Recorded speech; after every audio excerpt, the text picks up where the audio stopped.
जय हिंद बेटा. In today's class, GK class, what we are going to see? We are going to study about the sports. ठीक है.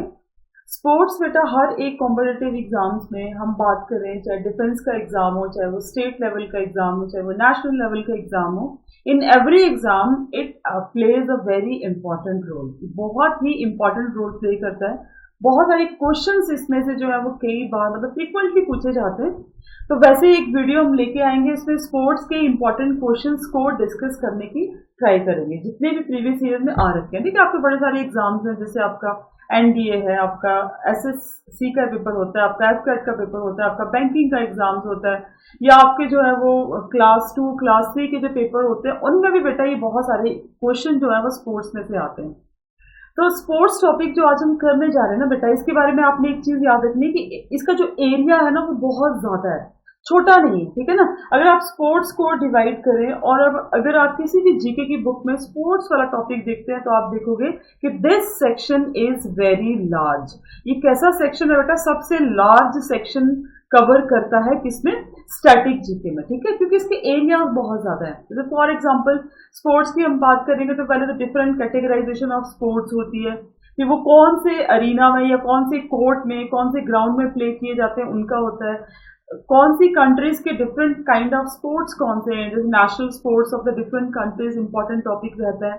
इसके अलावा upcoming events उसमें रहता है. इसके अलावा जो है बेटा यहाँ पे इंपॉर्टेंट टॉपिक होता है दैट इज टर्मिनोलॉजी. तो स्पोर्ट्स एक छोटा टॉपिक नहीं है, बहुत बड़ा है. नियरली आपको अगर इसको ठीक से कवर करना हो क्लास में आके तो it will take more than 3 days, है ना. वो भी आप सिर्फ इंपॉर्टेंट एस्पेक्ट्स को कवर करते हैं. जो जीके और इंग्लिश की रिकॉर्डेड क्लासेस हम प्रोवाइड कर रहे हैं बेटा नीट के लिए. जो एमएनएस के एस्पिरेंट है उनके लिए नीट प्लस अतिरिक्त बैच शुरू करा गया है. नीट प्लस उसमें आपका जीके और इंग्लिश ये आपको इकट्ठा मिलेगा, where we have discuss each and every aspect of the sports. ठीक है. लेकिन आज की क्लास में हम क्या डिस्कस करने वाले बेटा? आज की क्लास में हम जो डिस्कस करने वाले ना that is about the Olympics और साथ में sports awards in India, India's performance in Olympics. और इसके साथ में हम बेटा क्या डिस्कस करेंगे? इंडिया में स्पोर्ट्स अवार्ड्स के बारे में हम डिस्कस करेंगे. थोड़ी सी जनरल ओलंपिक्स पे फोकस रखेंगे. ओलंपिक्स पे हमने क्यों फोकस रखना है बेटा? बिकॉज इस बार जो आपका एग्जाम होगा, जितने भी कॉम्पिटिटिव एग्जाम्स रहेंगे बच्चे, उसमें ओलंपिक्स के क्वेश्चंस आने की पॉसिबिलिटी सबसे ज्यादा है. आपको पता है एवरी 4 year ये गेम को रिपीट किया जाता है. तो पॉसिबिलिटी के अकॉर्डिंग जो आपका ओलंपिक्स के क्वेश्चंस हैं उनका जो आप क्या कहते हैं उसको, probability of coming in exam that is very much as compare to the other topics which are related with the sports. समझ में आ गया? तो आज की क्लास में हम प्योरली फोकस करने जा रहे हैं स्पोर्ट्स के ऊपर. ओके, गॉट इट बेटा. ठीक है.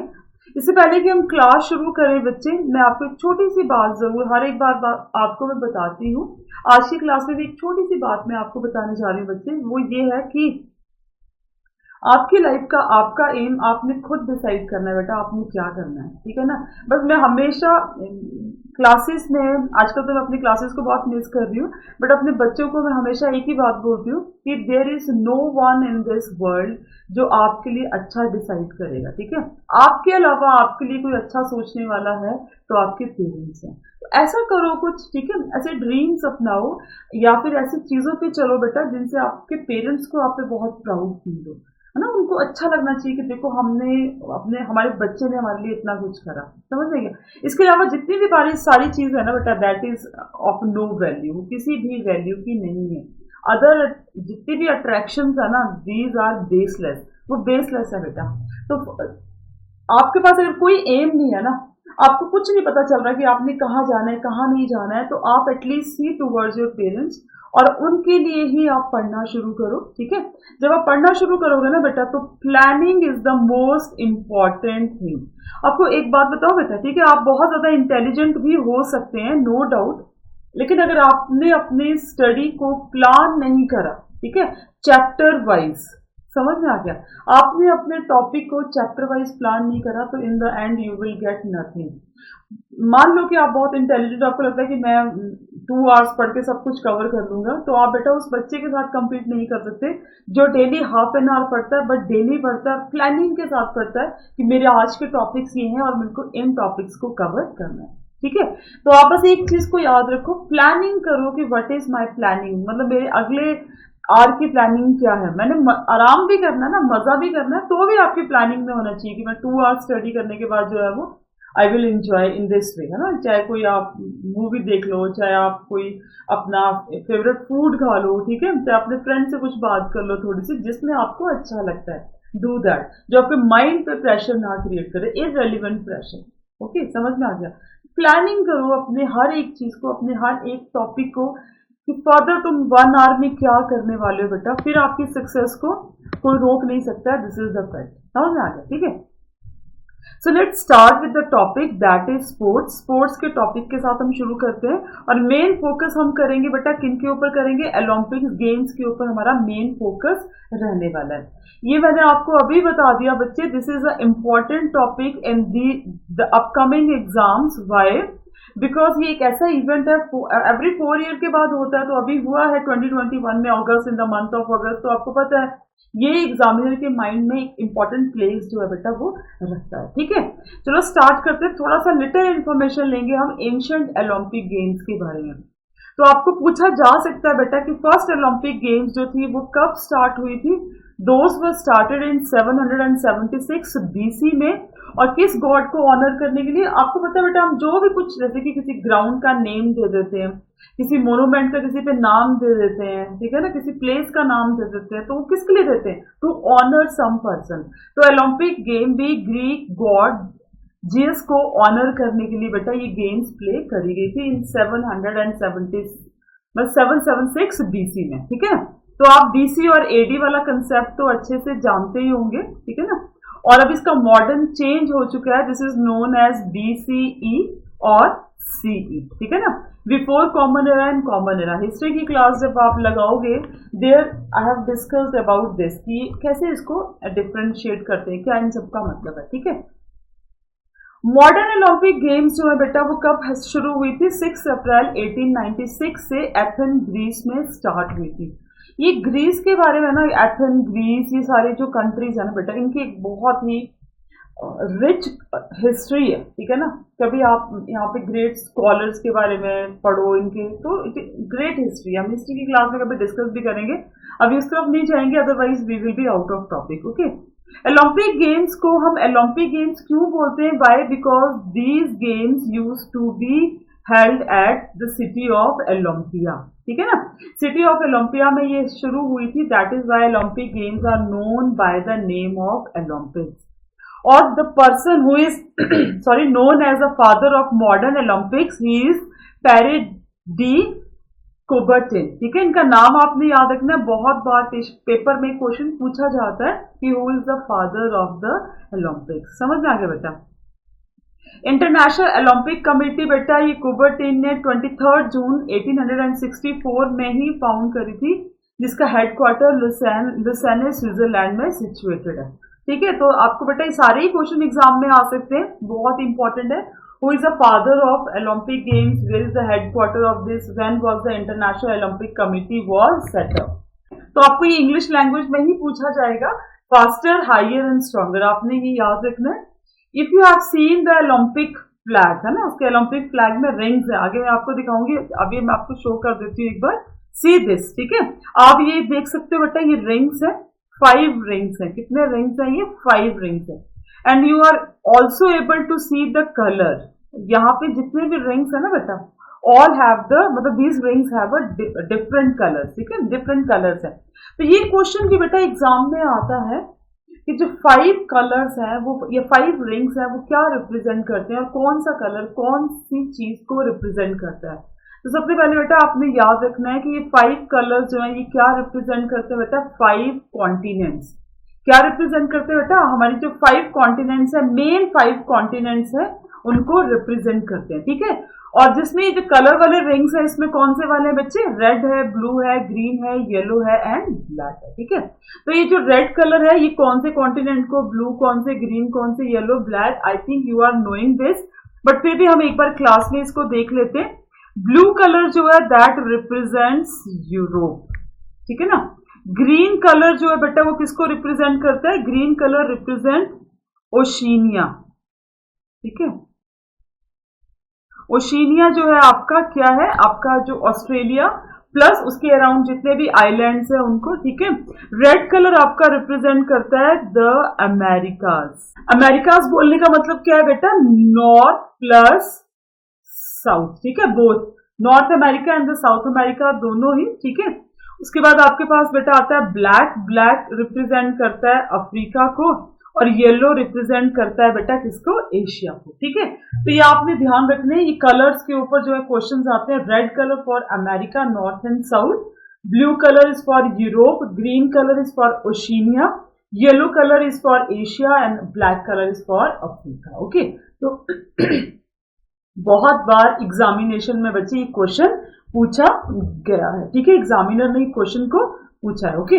उसके बाद नेक्स्ट देखते हैं बेटा, Olympic oath was written by Coubertin, नहीं मतलब जो फादर ऑफ ओलंपिक थे उन्होंने ही ओलंपिक ओथ को रिसाइट करा था, ठीक है ना। One athlete recite the oath on the behalf of the athletes, मतलब एक एथलीट रिसाइट करता है, उसको पढ़ता है on the behalf of the other, जितने भी वहां पे होते हैं, ठीक है। और वो जो एथलीट है that is from the host country, कौन सी कंट्री से होता है बेटा, होस्ट कंट्री से होता है, ठीक है। ओलंपिक गेम में oath for the first time was taken in 1920 Olympics, और जो ओथ ली गई थी बेटा that was taken by the Belgian, मतलब बेल्जियम का था fencer Victor Boin was a swimmer, जिसे सबसे पहले ये ओथ ली थी। ये क्वेश्चन बहुत ज्यादा इंपॉर्टेंट है and asked so many times in your examination, okay. The opening, आपको पता है बेटा कि अभी हम ओपनिंग एंड क्लोजिंग सेरेमनी करते हैं, टॉर्च को है ना, वो एक आपकी लाइट है टॉर्च है उसको बर्न करते हैं, ओपनिंग सेरेमनी में बहुत सारे ऐसे प्रोग्राम्स वगैरह करते हैं। तो ओपनिंग सेरेमनी कब इंट्रोड्यूस हुई थी बेटा, 1908 में, when the Olympics games were in London.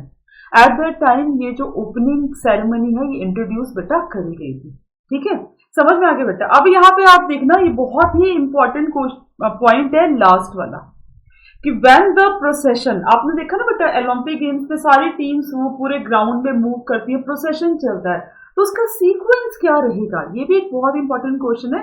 आप देखो बेटा कि प्रोसेशन में जो ग्रीक टीम है वो ऑलवेज सबसे आगे चलती है, ऑलवेज, बिकॉज ग्रीक में ये ग्रीस में स्टार्ट हुए थे। तो you know the difference between Greek and Greece, ठीक है, आपको पता है कि ग्रीस और ग्रीक में क्या डिफरेंस है, तो बेटा मेरे को चैट बॉक्स में जरूर लिख के दिखाना, ठीक है। आई एम वेटिंग ईगरली कि आप मुझे बताएं कि ग्रीक और ग्रीस में क्या डिफरेंस है, ओके। तो बेटा जब ये प्रोसेशन चलता है तो ग्रीक टीम सबसे आगे चलती है ओपनिंग सेरेमनी में, ठीक है ना, और सबसे लास्ट में कौन सी टीम होती है बेटा, नेक्स्ट है बेटा यहाँ पे, दैट इज वेरी इंपॉर्टेंट, वो क्या है बच्चे यहाँ पे, कि प्रोसेशन जब चलता है इसका, आपने देखा होगा कि ओलंपिक्स की जब ओपनिंग होती है तो इसका एक प्रोसेशन चलता है जिसमें एथलीट्स जो है वो पूरे अपनी अपनी कंट्री के फ्लैग लेके उनको रिप्रेजेंट करते हैं, ठीक है। इसका एक पर्टिकुलर सीक्वेंस है, समझ में आ गया क्या है इसका बेटा, एक पर्टिकुलर सीक्वेंस है। What is a particular sequence of that, इसके बारे में बहुत बार एग्जामिनेशन में क्वेश्चन आता है, समझ में आ गया बेटा। तो आपने यहाँ पे देखना है सीक्वेंस कैसा है, सबसे आगे जो टीम चलेगी ना बेटा स्टार्टिंग में, that will be the Greek team. कौन सी टीम होगी बेटा, सबसे आगे चलेगी ग्रीक टीम, ठीक है ना। और उसके बाद सबसे लास्ट में चलती है बेटा होस्टिंग कंट्री, जैसे इस टाइम टोक्यो ओलंपिक्स में होते तो सबसे लास्ट में सबसे आगे ग्रीक टीम, सबसे लास्ट में जो बेटा होस्टिंग कंट्री की टीम। तो बीच में जो कंट्रीज होती है ना बेटा, इस चीज को आपने याद रखना कि बीच में जो कंट्रीज है वो अल्फाबेटिकली ऑर्डर में चलती है, बट अल्फाबेटिकली ऑर्डर किसका होता है, लैंग्वेज का। कौन सी कंट्री के लैंग्वेज का, होस्ट कंट्री के लैंग्वेज है। तो फॉर एग्जाम्पल ABCD तो आपके अल्फाबेट से इंग्लैंड की, जहां पे इंग्लिश फॉलो की जाती है, समझ में आ गया। लेकिन अगर हम बात करते हैं बेटा किस चीज की, अगर हम बात करते हैं आपके इंडिया की बात करते हैं, ई ऐसे करके हमारे होते हैं ना पूरे हमारे अल्फाबेट से, तो मतलब ई से जो होगा वो कंट्री पहले आएगी, ठीक है ना, फिर हमारा ज पीछे, जेड पीछे आता है। तो इन दिस वे इसका सीक्वेंस है उसको याद रखना, सबसे आगे ग्रीक टीम, सबसे पीछे होस्ट कंट्री का, और बीच में alphabetically but in the manner जिसमें कि फॉरेन कंट्री जिस कंट्री में मतलब होस्ट कंट्री है वो उसके सीक्वेंस में पूरी की पूरी चलती है, ठीक है। आई होप आपको ये समझ में आ गया होगा कि इसका सीक्वेंस जो बेटा वो क्या रहता है, ठीक है। उसके बाद नेक्स्ट देखेंगे, Olympic games were not held in the following years. आपने याद रखना है 16 में, 1940 में, 1944 में ये नहीं हुई थी because of the world Wars. किसके कारण नहीं हुई थी बेटा, वर्ल्ड वॉर्स के कारण 1916 में 40 में एंड 44 में ये गेम्स बिल्कुल भी हेल्ड, मतलब यहाँ पे इस टाइम में नहीं करेगी थी, ठीक है। वुमेन, पहले ओलंपिक गेम्स में सिर्फ मेल पार्टिसिपेट करते थे। वुमेन ने पेरिस ओलंपिक्स जो 1900 में स्टार्ट हुई थी बेटा, वहां पे पार्टिसिपेट करना शुरू करा था। And for the first time जब मॉडर्न ओलंपिक गेम शुरू हुई थी तो Greek was a country who one the maximum medals. ये भी कभी कभी क्वेश्चन पूछा जाता है, फर्स्ट टाइम कौन सी कंट्री ने सबसे ज्यादा मेडल्स को जीता था, ठीक है ना। और अभी आप फ्लेम की बात में आपको करते हैं कि ओलंपिक फ्लेम्स है, वो फ्लेम है, वो कभी भी बुझती नहीं है, आगे से आगे इसको कैरी करके रखते हैं, ठीक है। तो ओलंपिक फ्लेम सबसे पहले एम्स्टरडैम जो ओलंपिक गेम्स हुई थी बेटा इन 1928 में, उसमें इंट्रोड्यूस करी गई थी क्या चीज को, ओलंपिक फ्लेम्स को, ठीक है। यहां तक आपके बहुत इंपॉर्टेंट पॉइंट्स है बेटा, ये सारे क्वेश्चंस, मतलब ये सारे ही पॉइंट्स आपसे क्वेश्चंस में पूछे जाते हैं। उसके बाद देखो बेटा, जिन्होंने समर ओलंपिक्स को ट्वाइस एक वो कर चुके हैं, उसमें कौन कौन से, एथेंस इन 1896 और 204 में, पेरिस इन 1900 एंड 1924 में, लॉस एंजलिस 1932 एंड 1984 में, ठीक है। और अभी टोक्यो भी आपका ऐड हो गया है, 1964 में हुआ था एंड 2020 में। 2020 के टोक्यो ओलंपिक्स थे बेटा, जो ड्यू टू कोविड नहीं हो पाए थे, तो 2021 में इनको करा गया था, ठीक है। और ऐसी सिटी जिसने ओलंपिक गेम्स को 3 बार वो उसको हेल्ड कर चुकी है, इनको करवा चुकी है बेटा, that is London in England 1908, 1948 और 2012। समझ आ गया बेटा। तो ये दोनों ही चीजें जो है ना बेटा आप लोगों के लिए बहुत ज्यादा इंपॉर्टेंट है, इनको आपने याद रखना है, माइंड में रखना है, ठीक है। उसके बाद देखेंगे बेटा, अभी हमने देखो यहाँ पे हमने किसकी बात करी, सिटी की बात करी, सिटी जिसने 3 बार ओलंपिक गेम्स को करवाया है। यहाँ पे हम बात कर रहे हैं कंट्री, ठीक है ना, ऐसी कंट्री जिसने मैक्सिमम टाइम ओलंपिक गेम्स वहां पे कंडक्ट हो रखे हैं बेटा। The name of the country is United states of America. 4 times बेटा यहाँ पे हुए, लॉस एंजलिस में 2 टाइम्स 1932 एंड 1984, ठीक है। सेंट लुइस में 1 टाइम 1904 में एंड एटलांटा में 1996। इफ क्वेश्चन इज आस्क्ड कि कंट्री कौन सी है, तो आपकी अमेरिका, और सिटी पूछी जाती है तो लंदन, ठीक है। तो ये आपका बहुत ही इंपॉर्टेंट क्वेश्चन है। इसके अलावा बेटा आपको ओलंपिक्स का ये वाला क्वेश्चन भी आ सकता है कि how to qualify in Olympic sports. Olympic sports में क्वालिफाई होने के लिए या किसी भी गेम को ऐड होने के लिए कौन सा क्राइटेरिया जो है वो सबसे इंपॉर्टेंट है। Question is very important. यहाँ पे देखो बेटा, कोई भी गेम अगर वो ओलंपिक स्पोर्ट बनती है तो एटलीस्ट 75 कंट्रीज एंड 4 कॉन्टिनेंट्स में must be played by males. कितना बताया मैंने, 75 कंट्रीज एंड 4 कॉन्टिनेंट्स, तो वो मेल कैटेगरी में स्पोर्ट्स ऐड हो जाती है। और 40 कंट्रीज और 3 कॉन्टिनेंट्स में वो गेम प्ले होनी चाहिए बाय द वुमेन, तो वो वुमेन कैटेगरी में गेम ऐड हो जाती है। समझ में आ गया बेटा। तो ये आपके लिए टॉप पॉइंट जो था ना वो बहुत ज्यादा इंपॉर्टेंट था। गॉट इट, ठीक है। इस बार की अगर हम ओलंपिक की बात करें तो बेटा मेस्कॉट क्या था। मेस्कॉट आप जानते हो ना, एक आप बोलते हैं एनिमेटेड पिक्चर, है ना। जैसे ये आपके जितने भी मेस्कॉट्स है ना, ये भी बड़ा इंपॉर्टेंट टॉपिक कवर करता है। जैसे कि आपकी इंडियन रेलवे का क्या है, ठीक है ना, वो भालू देते हैं। एयरवेज का क्या है, महाराजा है, ऐसे हर एक के मेस्कॉट है, हर एक ऑर्गेनाइजेशन के। WWF का क्या है, पांडा है, जायंट पांडा।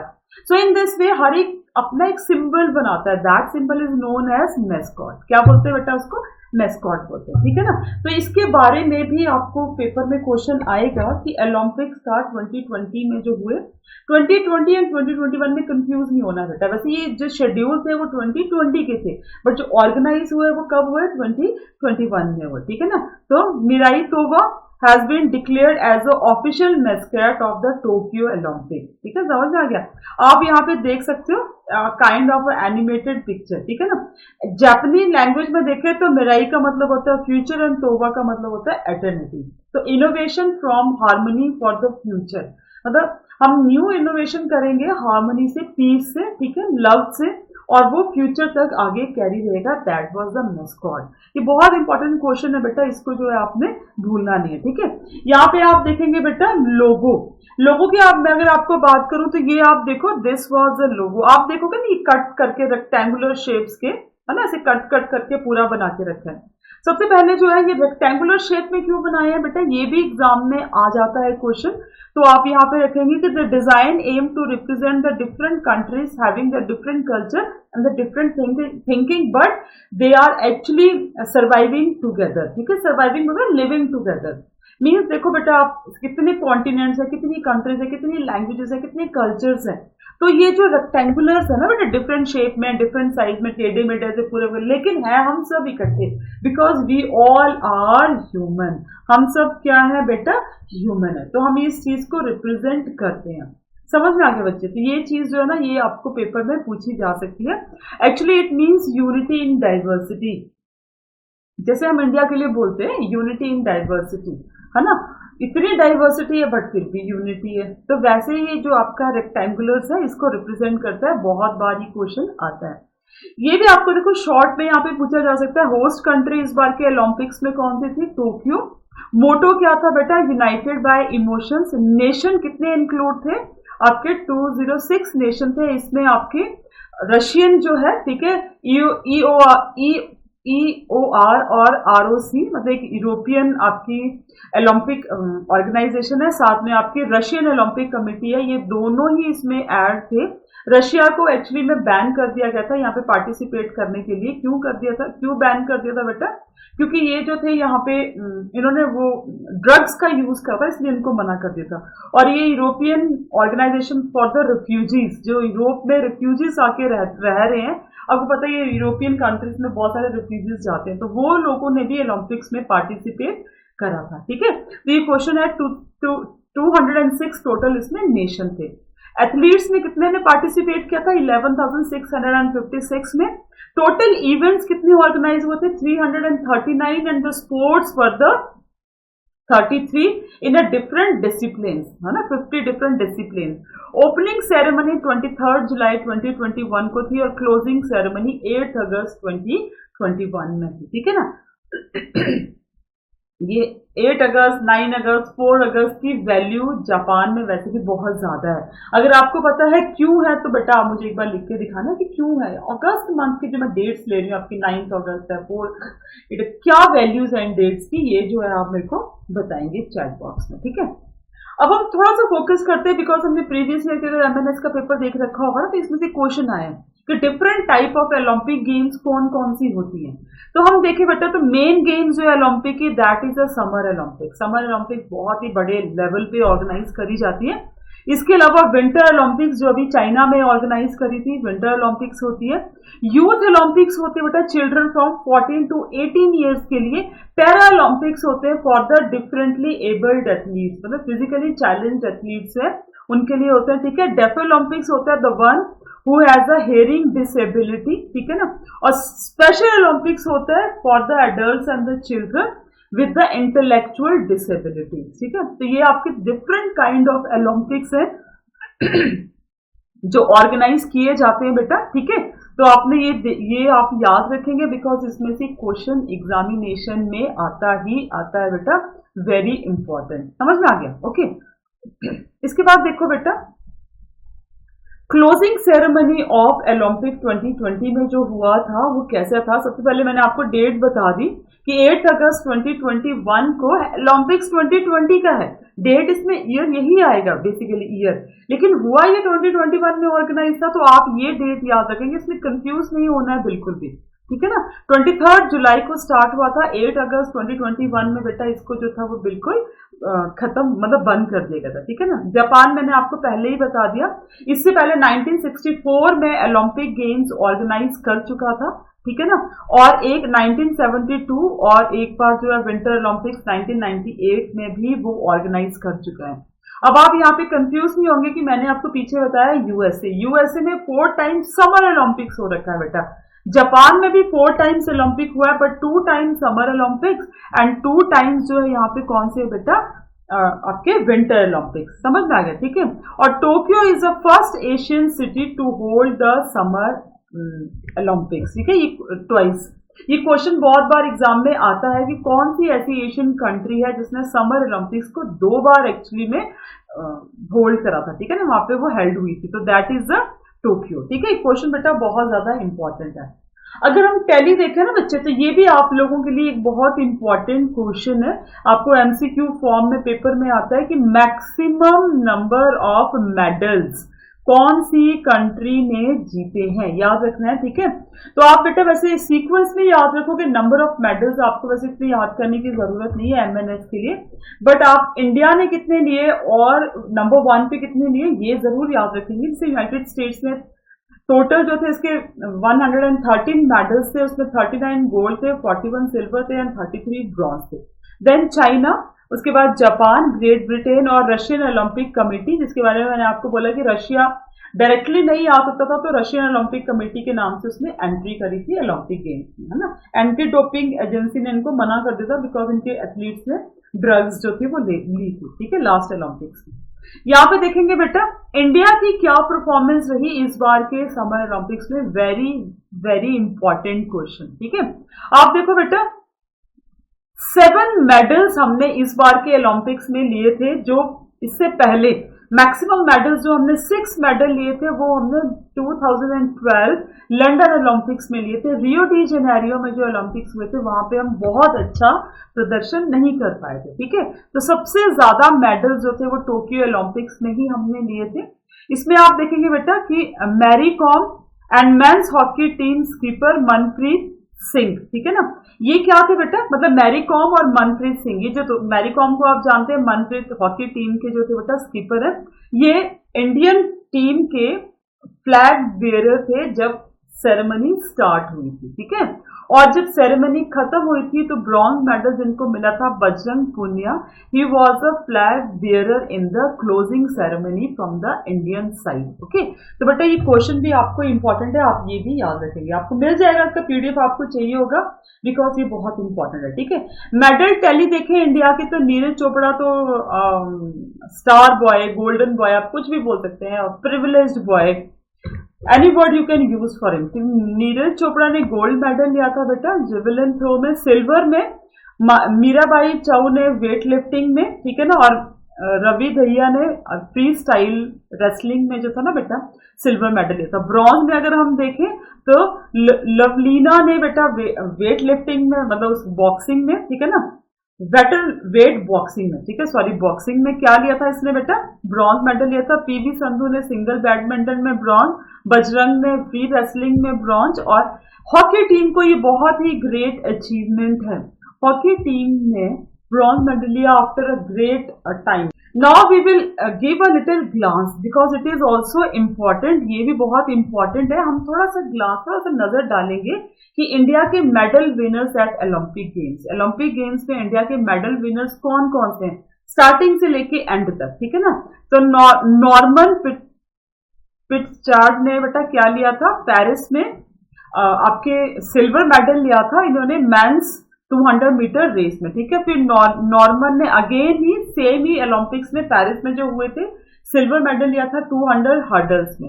उसके बाद इंडियन हॉकी टीम ने लगातार बेटा गोल्ड मेडल लिया, कहां तक, 1952 में जो ओलंपिक्स हुए, एम्स्टरडैम में, लॉस एंजलिस में, बर्लिन में, लंदन में और 1952 में हेल्सिंकी में, यहां सब में इन्होंने क्या लिया बेटा, गोल्ड मेडल लिया। उसके बाद KD Jadhav, bronze medal in men's wrestling, ठीक है, कहां पे इन्होंने मेडल लिया, ये फिनलैंड में जब ओलंपिक गेम्स ऑर्गेनाइज हुई थी 1952 में, there he won the bronze medal, ठीक है।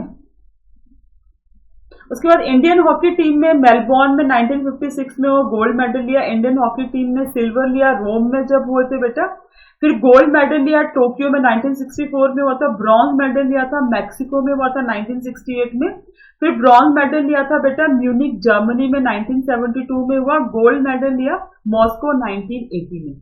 उसके बाद धीरे धीरे बेटा ओलंपिक्स में हमारी परफॉर्मेंस जो थी ना वो बिल्कुल कम होती थी।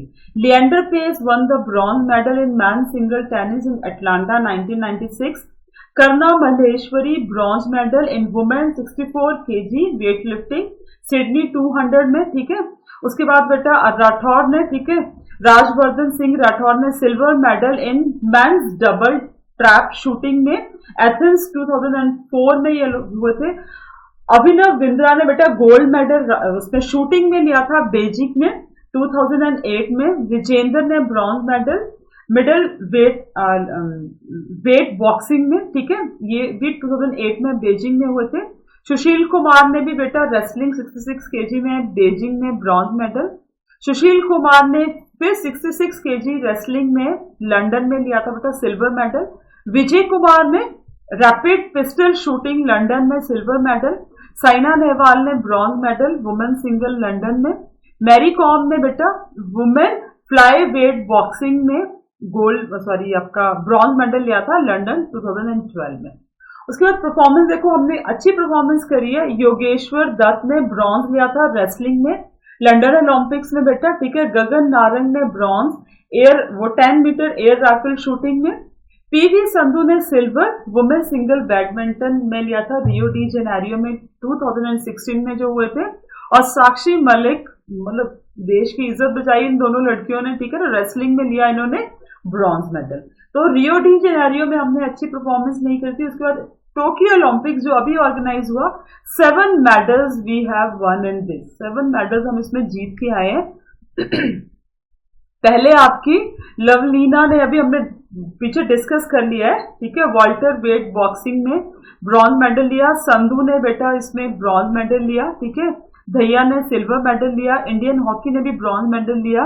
बजरंग ने भी ब्रॉन्ज मेडल रेसलिंग में। नीरज चोपड़ा ने गोल्ड मेडल। तो that was a great achievement.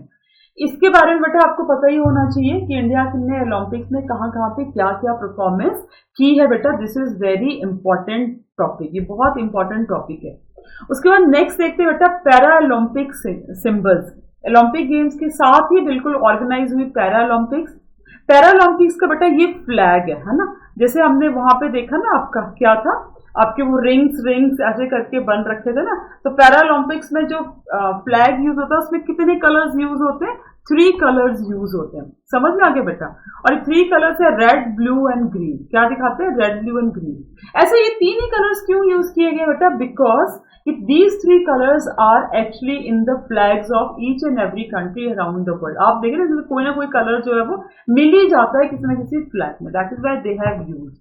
यहाँ पे बच्चे आपको क्वेश्चन आता है मेस्कॉट का, कि जैसे कि अभी हमने देखा समर ओलंपिक्स में मेस्कॉट यूज हुआ था, तो पैरा ओलंपिक्स में भी मेस्कॉट यूज हुआ था, ठीक है। तो ये वाला जो था आपका समर ओलंपिक का था, ठीक है ना।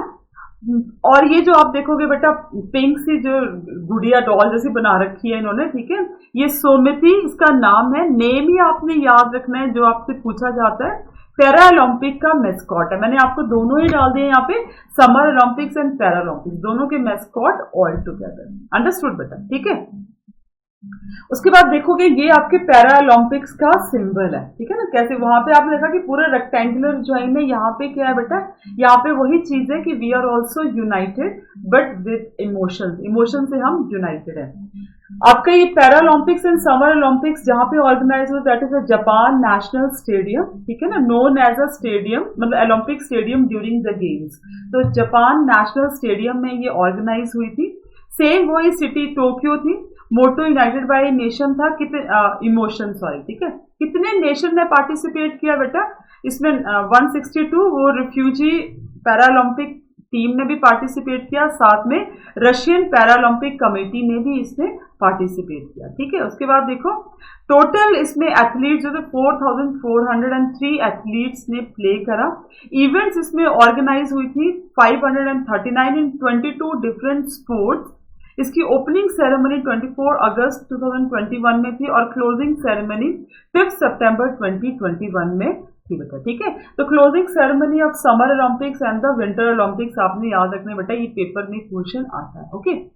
फ्लैग बियरर देखेंगे आप, तो जेवलिन थ्रोअर जो थे टेक चंग, उन्होंने फ्लैग उसका बियर किया था ओपनिंग, मतलब पकड़ा था ओपनिंग सेरेमनी में। और जो अवनी शूटर थी उन्होंने क्लोजिंग सेरेमनी में बेटा क्या किया था?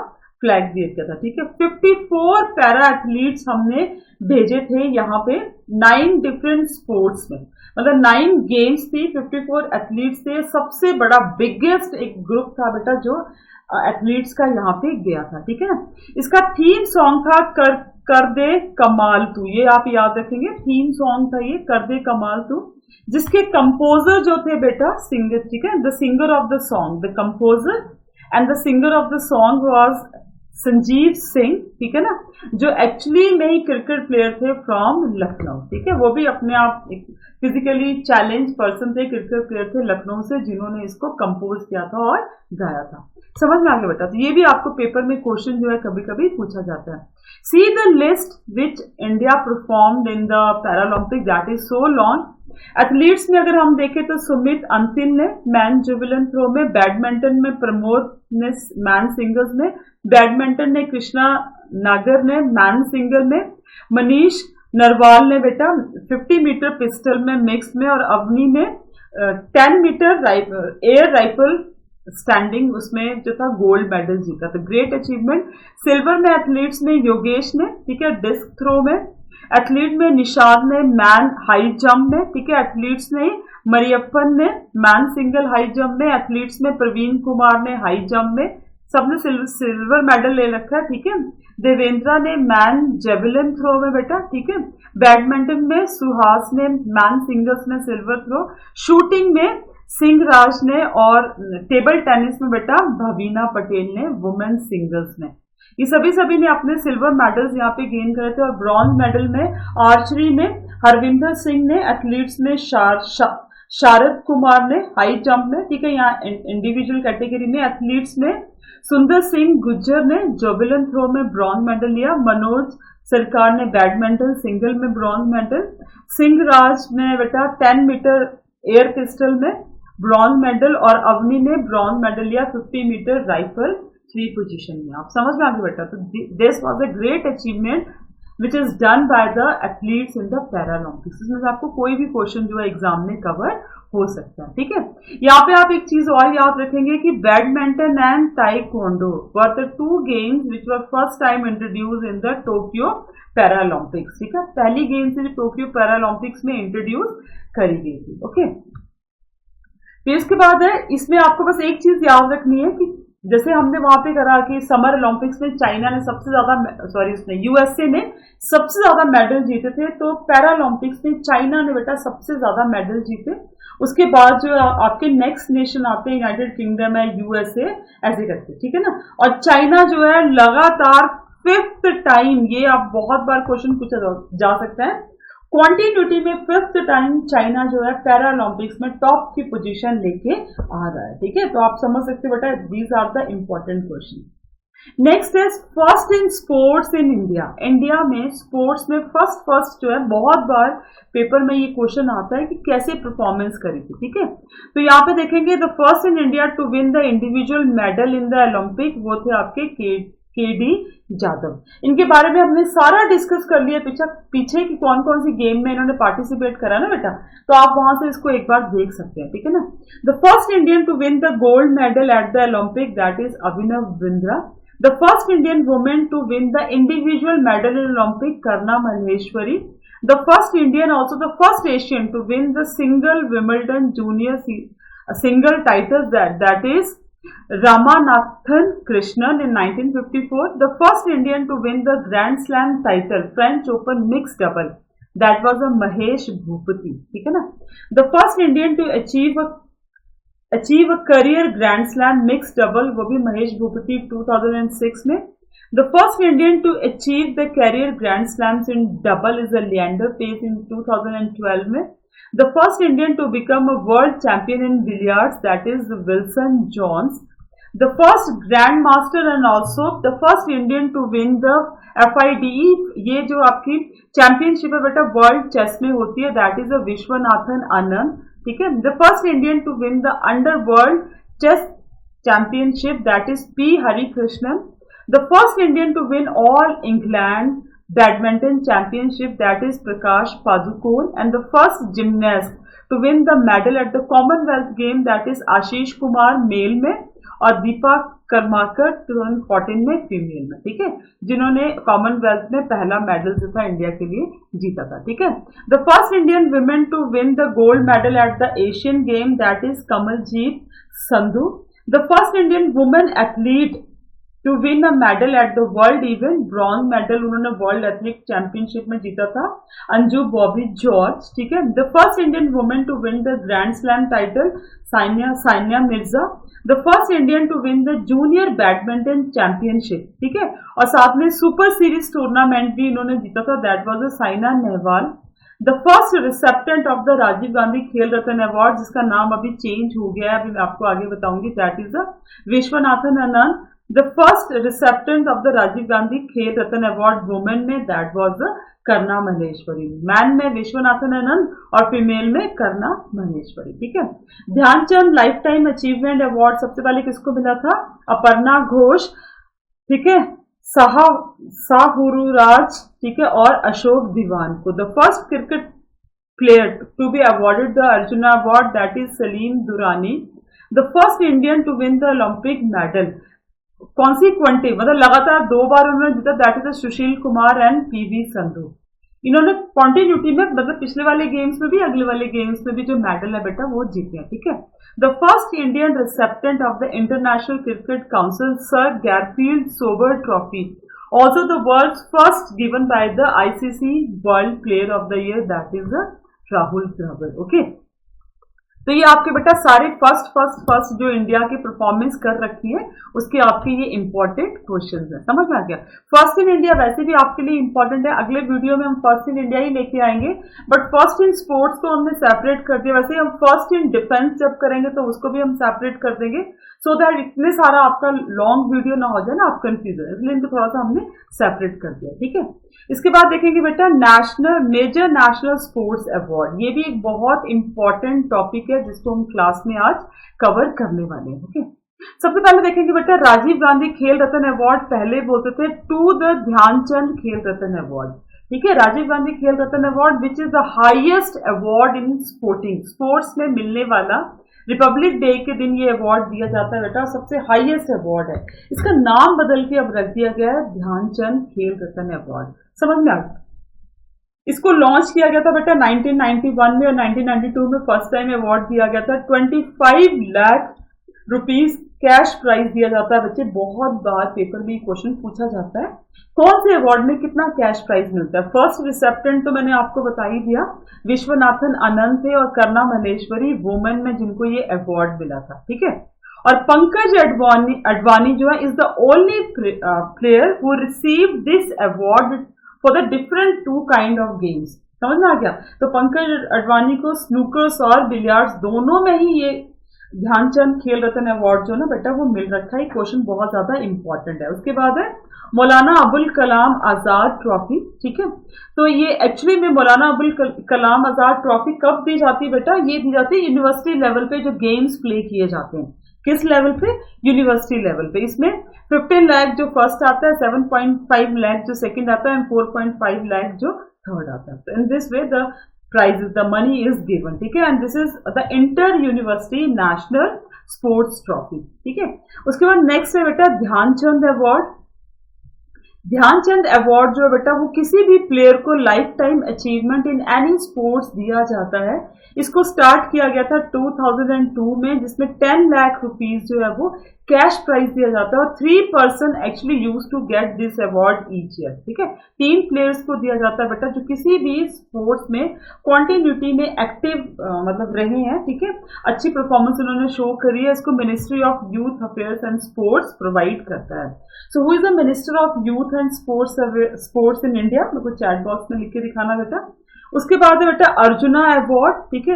अर्जुना अवार्ड में भी बेटा ये सबसे पहले कब शुरू हुआ था? 1961 में 15 लाख रुपीज इसमें कैश प्राइज दिया जाता है और ये उन स्पोर्ट्स पर्सन को दिया जाता है बेटा जो लगातार 3 साल से national as well as international level पे एक्सीलेंट परफॉर्मेंस करते हैं, ठीक है ना। उनकी जो लीडरशिप क्वालिटी है, सेंस ऑफ डिसिप्लिन है और वो 3 साल से लगातार इंटरनेशनल लेवल पे अच्छा परफॉर्म करते हैं, they use to get the Arjuna award. Arjuna award के अंडर डिफरेंट, जैसे कि आपके ओलंपिक गेम्स के प्लेयर हैं, एशियन है, कॉमनवेल्थ है, वर्ल्ड कप, ठीक है, क्रिकेट है, इंडिजिनस गेम है, sports for the physical challenge people, हर एक कैटेगरी के लोग जो है ना, स्पोर्ट्स पर्सन जो है वो इसमें आते हैं, ठीक है। सबसे पहले 1961 में दिया था, ये तो मैंने आपको बता दिया। Meena Shah for the badminton, इसको 1962 में मिला था और कृष्णा दास, हम पीछे भी हमने डिस्कस कर लिया 1961 में, वो मेल में है और 1 इज इन द फीमेल, ठीक है, फीमेल कैटेगरी, और फीमेल कैटेगरी में मीना शाह और मेल कैटेगरी में कृष्णा दास, ठीक है, इनको ये अवार्ड जो है बेटा वो मिला है। द्रोणाचार्य अवार्ड तो आप नाम से ही समझ गए होंगे कि this award is given to teachers those who used to perform good in the coaching field, ठीक है, कोचिंग फील्ड में जो आउटस्टैंडिंग परफॉर्मेंस करते हैं उनको ये अवार्ड मिलता है। 1985 से ये अवार्ड दिया जाना शुरू किया गया है बेटा। 15 लाख रुपीज जो है इसमें, साथ में वो द्रोणाचार्य की मूर्ति दी जाती है, ऑनर और सब कुछ सेरेमोनियल ड्रेस फंक्शन ऑर्गेनाइज किया जाता है, बट कैश प्राइस के ऊपर जो है वो बहुत बार क्वेश्चन आता है, ठीक है ना। भाला चंद्रा भास्कर भागवत रेसलिंग में, ओम प्रकाश भारद्वाज बॉक्सिंग में एंड OM नंबियार एथलीट्स में, इनको सबसे पहले ये अवार्ड दिया गया था, द्रोणाचार्य अवार्ड इन 1985, ठीक है। तो ये एक इंपॉर्टेंट इंफॉर्मेशन है बेटा, इसको याद रखना, ये आपको एग्जाम्स में पूछी जाती है। इसके अलावा बहुत सारे अवार्ड देते हैं बेटा, हम सारे नहीं डिस्कस करेंगे, जो इंपॉर्टेंट है हमारे लिए एग्जाम के लिए। राष्ट्रीय खेल प्रोत्साहन पुरस्कार आपको पता ही है, 2009 से स्टार्ट किया गया, और सो दैट हम अगर अपनी कंट्री में खेलेंगे ना बेटा, तभी हम आगे जाके जो है नेशनल और इंटरनेशनल लेवल पे और अच्छा कर पाएंगे। तो उसके लिए इनाम जो है, ये प्राइज जो है बेटा, पब्लिक हो चाहे प्राइवेट हो, किसी भी ऑर्गेनाइजेशन के पर्सन हो, उनको प्रोवाइड होता है, ठीक है। इस बार जो बेटा खेल रत्न अवार्ड पहली बार हुआ है कि खेल रत्न अवार्ड जो है, जिसको कि मेजर ध्यानचंद खेल रत्न अवार्ड बोला जाता है, हाईएस्ट अवार्ड इन स्पोर्ट्स, कितने लोगों को दिया गया है? 12 इंडियन एथलीट्स को, for the first time in the history it is done. आप ये याद रखेंगे, क्वेश्चन बहुत ज्यादा इंपॉर्टेंट है। नीरज चोपड़ा को एथलीट में, रवि दहिया को रेसलिंग में, PR श्रीजेश को हॉकी में, लवलीना को बॉक्सिंग में, सुनील छेत्री को फुटबॉल में। कुछ ऐसे प्रोनाउंसिएशन आ जाता है ना बेटा, बोलते बोलते ना टंग ही ट्विस्ट कर जाती है उनमें, ठीक है। मिथाली राज को क्रिकेट में, प्रमोद भागवत को पैरा बैडमिंटन में, सुमित को जेवलिन पैरा एथलीट है ये भी, अवनीदीप शूटिंग में पैरा एथलीट है, कृष्णा ये बैडमिंटन के लिए, M नारवाल को शूटिंग में और मनप्रीत सिंह को हॉकी में, ठीक है। तो 12 sports personality this year got the Major Dhyan Chand Khel Ratna award, which is the highest award in the line of sports. Sports की लाइन में ही सबसे हाईएस्ट अवार्ड है, ठीक है। तो टुडेज क्लास अभी आज हम यहीं तक करेंगे बेटा। नेक्स्ट वीडियो अगर स्पोर्ट्स के ऊपर हम लेके आएंगे तो उसमें हम डिस्कस करेंगे ट्रॉफीज, कौन कौन सी गेम के साथ कौन कौन सी ट्रॉफीज ऑर्गेनाइज होती हैं, कौन सी गेम में कितने प्लेयर्स टोटली रहते हैं बेटा, इस तरह से कुछ बहुत सारे इसके एस्पेक्ट्स है, खत्म ही नहीं होता, it's a very large big topic, so we are going to discuss that also, ठीक है। So with this I hope बेटा आप पढ़ते रहेंगे, मेहनत करते रहेंगे, मेहनत से नहीं डरेंगे, डेली कुछ ना कुछ नया सीखेंगे, ठीक है। और आपको और अच्छा कुछ सीखना है बेटा तो आप अथिरथ का MNS प्लस नीट का बैच ज्वाइन कर सकते हैं, और अगर आप डिफेंस आपका एम है तो गोल्ड डिफेंस एकेडमी को आप सब्सक्राइब कर सकते हैं। Very soon we are going to launch the classes there, आप एडमिशन लेके बेटा यहाँ पे अपने ड्रीम्स को फुलफिल कर सकते हैं, ठीक है।